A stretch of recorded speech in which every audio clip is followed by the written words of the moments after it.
It didn't show up all at once. It was gradual. It might have started when you got married to the love of your life and began to settle down, eating regular meals and getting into a new routine that found you being less active. But as Tina Turner said, what's love got to do with it?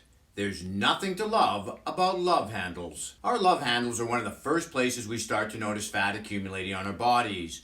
And when losing weight, it's one of the last places it goes. We can't spot reduce fat, so depending on how much weight we've gained, we might have other areas we'll lose fat off first. This isn't a bad thing because a lot of guys over 50 not only have love handles, but have some belly fat accumulation too. So today's a bonus video because to lose those love handles, we gotta lose that belly. The best way to do this is through a combination of diet and exercise. We'll get into exercise later, but it's a mix of a couple of different types of exercises.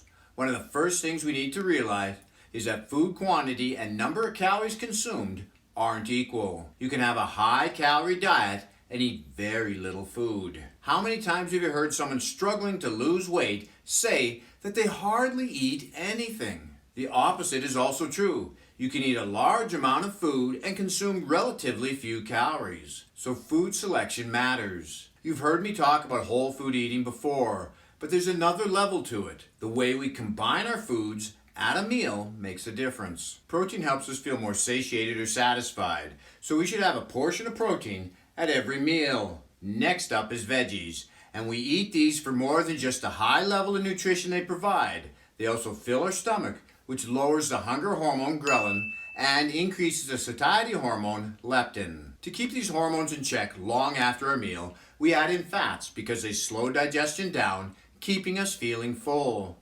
The types of fats I recommend come from nuts, seeds, avocados, and olive oil. We tend not to eat enough unsaturated and polyunsaturated fats, so this is a way to get more in. Warning though, fats are very high calorie and it's easy to overconsume, so I recommend keeping your portions between 2 and 4 thumb sizes. Complex carbohydrates are not the enemy. The goal should be to eat as unprocessed as possible, with brown rice, oats, beans, and potatoes topping my list. As a matter of fact, potatoes rank the highest on the satiety index, even higher than all the protein-based foods they tested. That's the basics of a balanced diet. To know if you've eaten the right amount, use mindful eating. Take your time to enjoy the meal and think about how you feel after you've finished. You should feel satisfied, not full. When you say, "Oh, I'm full," that means you've overate. And be patient too. Sometimes it can take up to 20 minutes for the stomach to signal the brain it's had enough. Now we're going to take a look at training. Don't waste your time on a bunch of core-focused exercises. I'm not saying don't train your core, just most of your time should be spent elsewhere. To see where we should be spending our training time, I looked at a 2012 study that compared the effects of aerobic training, resistance training, and a combination of the two on overweight and obese people, with the average age of the men being 53. All three groups trained 30 minutes a day, 5 times per week. The resistance and cardio group did 15 minutes of cardio and 15 minutes of weight training each day. Personally, I would have alternated the 30 minutes of cardio with 30 minutes of resistance training every other day. For cardio, they walked at 60% of their heart rate reserve, which is moderate intensity. After 12 weeks, they found that the combination of cardio and resistance training lost the most fat, resulting in an inch off their waist. This was a leg-focused workout, including leg press, leg extensions, and leg curls. The final 2 exercises were bench press and rear delt rows.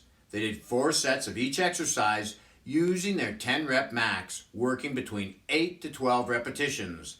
They only had a minute rest between sets. The cardio and weight training group only did 2 sets of each exercise to stay within their 15-minute time limit. Compound movements are a great way to work more muscles and burn more calories in less time. These are exercises like squats and lunges for the legs, bench press and push-ups for our chest, and bent over rows, pull-ups, or lat pull-downs for our back. To screenshot a workout program to lose those love handles and belly fat too, watch this video next and keep working out while having fun. This is Lawrence from Fit and 50. We'll talk to you again in the next one.